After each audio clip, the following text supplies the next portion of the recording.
Whoa, let's learn stuff. Let's learn about distribution strategy. Okay, next topic has to do with distribution strategy planning. So, really, this is like within your marketing planning, this marketing plan paper that you're working on. Well, if you're really going to create a marketing plan for your brand, there is a whole strategy planning behind that also. And the textbook gives you the step by step there. And really, it's the same thing. It's about identifying your objectives. What is it that you want to accomplish? And then also looking at your internal, external environments to see where you might have your weaknesses and strengths and what you could do about that. And then coming up with what you could actually do. And the distribution strategy would entail logistics. So logistics, let's see if I define that anywhere. Yeah, right here. So logistics encompasses the movement, storage, and handling of products in the distribution channel. So it's about, well, I mean, right there, it says movement, storage, and handling. And then I mentioned this just a minute ago, clear objectives. So it's about coming up with your objectives. But here's the thing to keep in mind about that. So as an organization, maybe, you would be tempted especially if you were in charge of it, right? If it's your business or if you're the manager and in charge of that cost center, yeah, you might be tempted to just focus on costs and say, okay, if I'm going to try to reach my customers, I'm going to go with the lowest cost. But when it comes to marketing, that's not really the best approach. It really should be about taking a look at your customers and what is it that they need? What is it that they want? What do they demand? And so that's what I mean here. It should be based on customer needs. Oh, and also characteristics of the product. So, um, you would have a different strategy for how to handle sushi, let's say, or fresh products, right? Because those things need special storage requirements and handling requirements, right? They would have to be refrigerated or something, or maybe some products would have to be frozen, things like that. So you would need special equipment for that. So perishable items, you would handle that differently than you would if you were handling clothes, for example, or it would be a whole different logistics distribution strategy if you were handling even bigger items like vehicles, for example. So even regardless of what that is, though, it's still not going, it shouldn't be just about, okay, what's the cheapest way for me to do this? It would have to be about like, let's see, I put that in here. Goal should be not just to deliver at the lowest cost. So that's what I'm trying to get at, but to provide the product at the lowest cost possible as long as the firm meets delivery requirements. So that's where the customer's needs come in. So, for example, even though it might be cheaper to do ground transportation, for example, well, if your customers want access to that, whatever that product is quickly, then you might have to go with air transportation, which is more expensive. So just things like that to consider. And that's why it's another planning session to really figure out where that best point is. Like, what's the best strategy for getting your offering, your service to your clients, to your customer. So, this kind of, before I get into supply chain management, this brings me back to one of the earlier points also in the semester where I say marketing is a business function.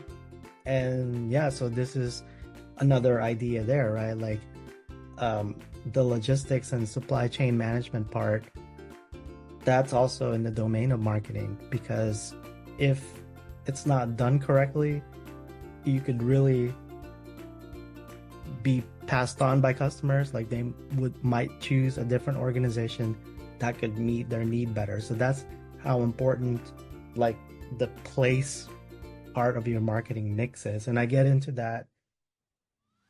Oh yeah, I did do that. So I do get into that as far as how important it is for an organization to get this right. And this is talked about in the textbook too. So that'll give you even more context beyond just this introduction that I'm going to tell you. So let's start with the definition of the supply chain management.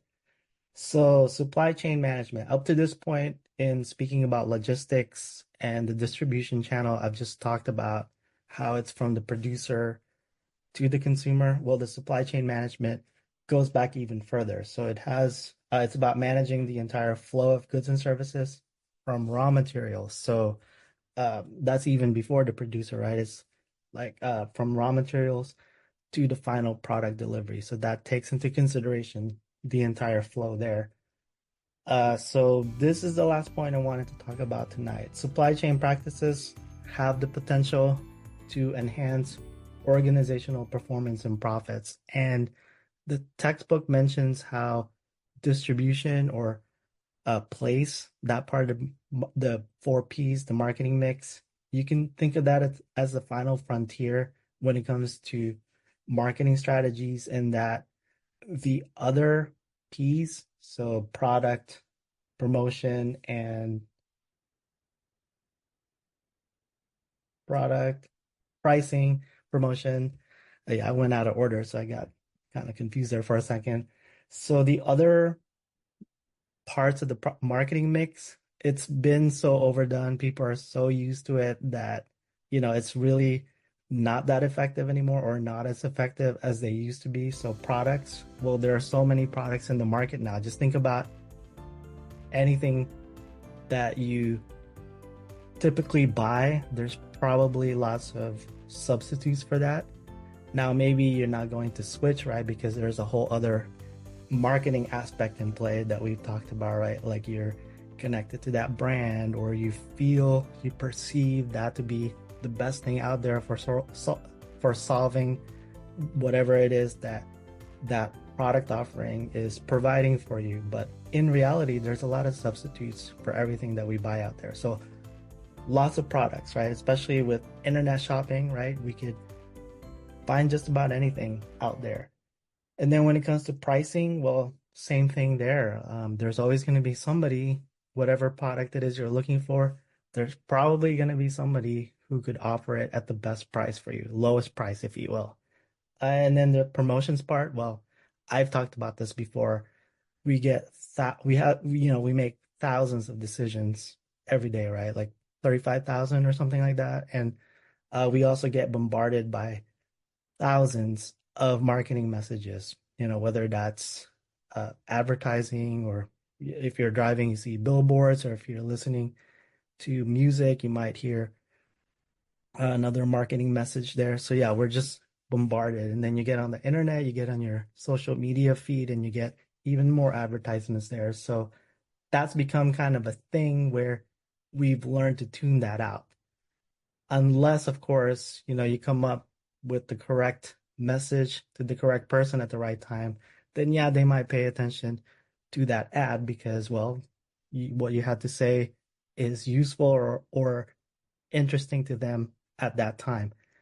But generally speaking, we tend to ignore all of these marketing messages. And so the last part where we could really make an impact as marketers would be the distribution strategies part, especially when it comes to that instant gratification. Like, how can we meet that need that our customers want? So as soon as they want whatever it is we have to sell, well, how can we get it to them in the best way possible? So if you think about all the different possibilities now, right? Like, yeah, just so many ways to get our products. Like, for example, I made the mistake of going to McDonald's last Saturday, and I mentioned that because I chose one that I've never been to before, and I thought, oh, I want to try that location. But, I guess that's beside the point. I didn't need to bash McDonald's. So forget that part. The part I wanted to talk about was the different ways that you can get McDonald's if you want.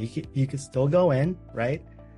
Or you could go through the drive-through like most people do, or you could just park, or you could order before, right, using an app, and then just park at their curbside delivery parking spot. Or you can go in, I guess, and order You don't even have to talk to anybody. You could just order from the machines, or you could sit on the table and order from there. Or I think that's an option at McDonald's, right? You could sit inside, order from your table, and they deliver to your table. So that's just an example of the different ways that people try to make it easy to get the product to you the way you want it. Uh, and then there's all these different ways that Amazon ships stuff to us, for example. So, right, there's it's being tried out in different markets, like getting uh, what do you call those things? Those things that fly.